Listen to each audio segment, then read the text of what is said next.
Hello, everyone. Back from pretty close past and into the present. So, what I will be explaining in this video is pretty much uh, Nintendo's plan.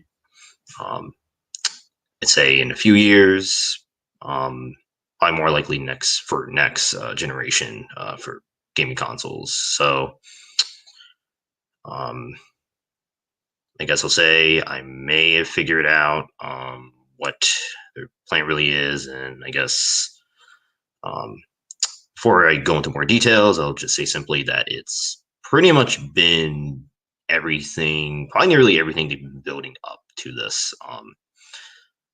Seeing as how this is going to be a crash course to this sort of topic, I am going to be revisiting this as we get closer to just more details being revealed and just pretty much and I guess close to the announcement of whatever this system, platform, project, whatever ends up being.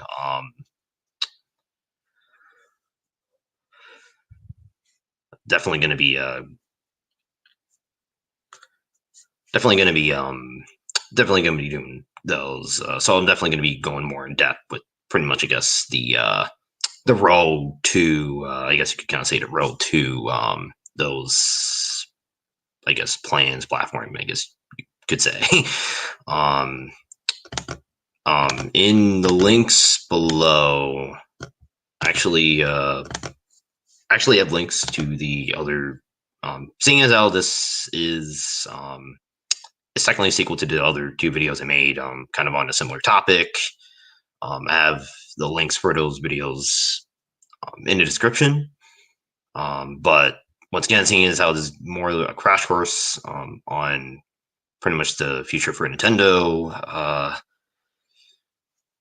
you don't really have to listen to them to really listen to this one. But they do add more context, I guess, to the overall sort of situation. Despite them being kind of old, so dusty, some of the information is already outdated. I think there's still at least a good amount of information right there that's still relevant, I think, up to this point. So that's all I'm going to say there. Um, and and I'm gonna get right to the topic. So I guess first I'm gonna ask a question. What is the most successful era for Nintendo? I guess one simple answer. It's the Wii and the DS. Yeah, they both sold over 100 million consoles, and they both sold over I think 900 million software sales. So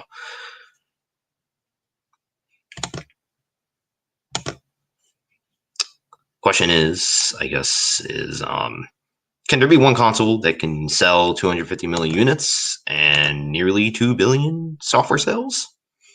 Well, given history, no console's ever sold that many units or that many um, software sales. I don't think so because I think for the Wii especially, and the DS, I think they're at the highest attachment rate, I would say, or at least they're up there. So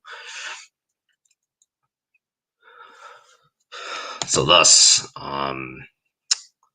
because of that, they would have to eventually go back to two platforms to match the success of the Wii and DS altogether. And so, how did he proceed as far as matching the success of, I guess, I don't know about that about the like era, but just the success of like the Wii and DS altogether. And while they've already kind of done it, or at least started, I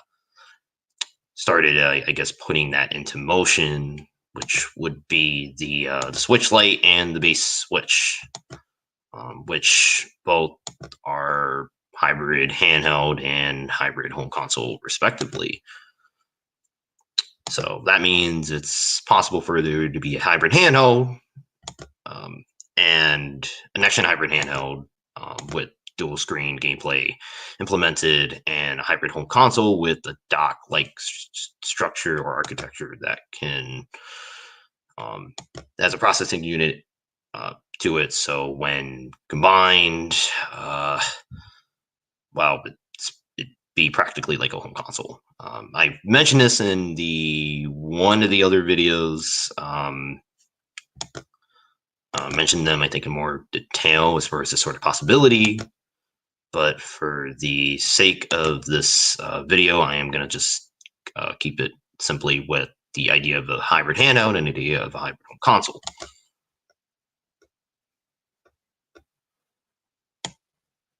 So if they go with this idea, how would they proceed with it?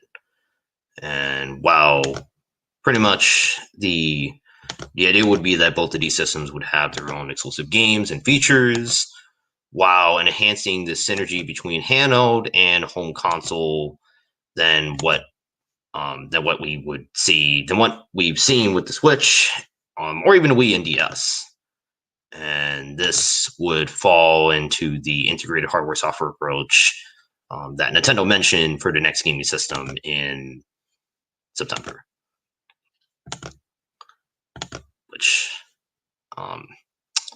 didn't mention it was two, but I guess anything's kind of possible with how that goes. So proceed with how I think they'll proceed, which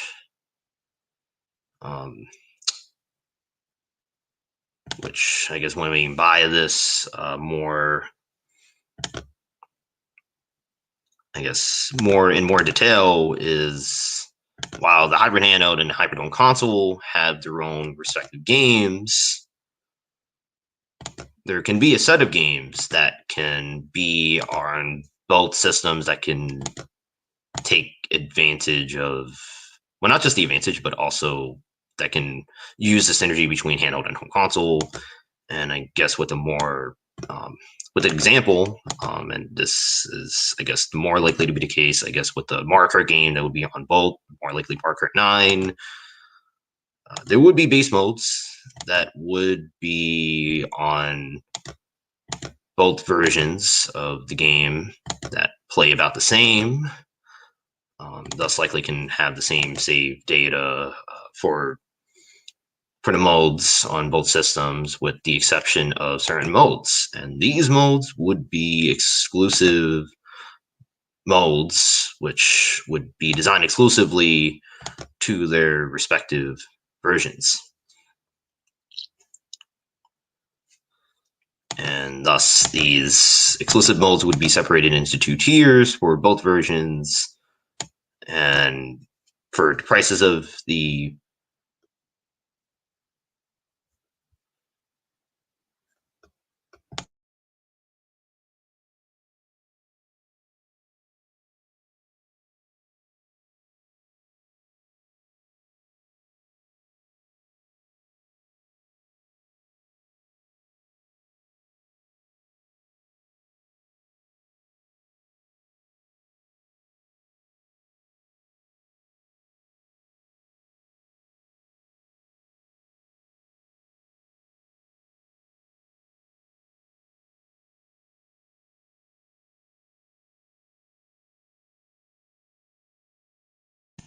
so for the prices of for these two tiers, what I'm kind of thinking would be tier one would be somewhere around $30 for the home console version and $20 for the handheld version. And tier two would be somewhere around $20 for the home console version and $10 for the handheld version.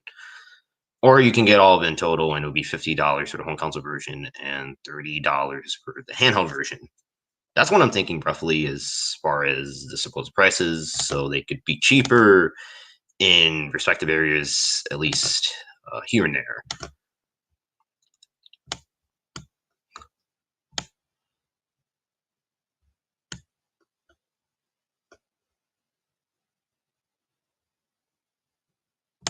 So what does all mean simply? So if you buy the home console version of the game and have the hybrid handheld, you can access and play the handheld version of the game via digital download and internet connection, similar to what we see with the PS5 games version upgrade for PS4 versions, either disc or digital, with only the base modes of the game you can play. If you want the exclusive modes for the handheld version, you would have to pay the fee. And the same would go vice versa. Thus, if people want to play the base experience of the game and they have both systems, they can play the experience in the best handheld quality and the best home console quality, respectively, without paying the extra fee. People want to play the full handheld and full home console experience of the game. They either have the choice to buy both versions in full or pick and choose which exclusive modes to get separated. Not to get separated. Sorry. It would be to choose which exclusive modes to get that would be separated in tiers. By doing this, the handheld, the synergy between handheld and home console would be further enhanced than what we see with Switch, while allowing these separate platforms to have their own specialization in for two separate revenue streams and their own exclusive games or software. And thus, for the 3DS audience and Wii U audience, that they're likely keeping their ecosystem by not shutting down their online services for their respective successors to their console. They can move on to their next gen handheld and home console that will be able to offer enough upgrades for them to move on in the form of the hybrid handheld and hybrid home console. For the base Switch owners, they'll go to the hybrid home console. For the Switch Lite owners, they'll go to the hybrid handheld. For those who want to play both handheld way and home console way and have both the hybrid handheld and hybrid home console, they have multiple choices on how they want to play in those in that sort of situation.